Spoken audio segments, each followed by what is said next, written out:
आम्ही किती कष्ट केले याचा लोक कधी विचार करीत नाही. आम्ही संसार कसा उभा केला असेल याचा विचार केला. आमची पोरं लहान असताना 8-8 दिवस पोरांची माझी गाठ नव्हती मला. आणि आता लोक इतके खाली गेलेत की माझ्या मुलीच्या अंगात कपडे कसे याच्यावर लोकांची कमेंट्स आहे. याच्यापेक्षा काय वाईट पाहिजे मला. आता 4 दिवसापासून माझ्या मुलीच्या अंगातल्या कपड्यावर लोकांनी बातम्या तयार केल्यात मला. पण तिच्या बापानं मला द्यावं घोडे, तुम्ही मला घोडे लावा, माझा पिंड गेलाय. माझ्या मुलाचा आणि मुलीचा काय दोष आहे. पण ह्या कॅमेरेवाल्यांनी 8 दिवसात माझं जगणं मुश्किल करून टाकलं मला. काय मला एक सांगा, मुलगी तुम्हाला आहे, तुमच्या मुलीच्या कपड्यावर एखाद्याने कमेंट्स केली, तुम्हाला काय वाटेल.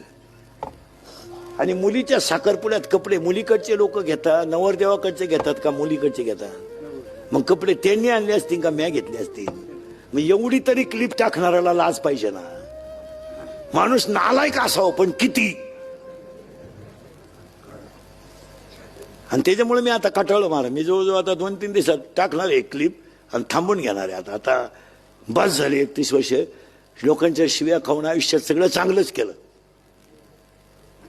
आयुष्यात चांगलं, पण त्याचं फळ माझ्यापर्यंत ठीक होतं, ते माझ्या घरादारापर्यंत जायला नव्हतं लागलं.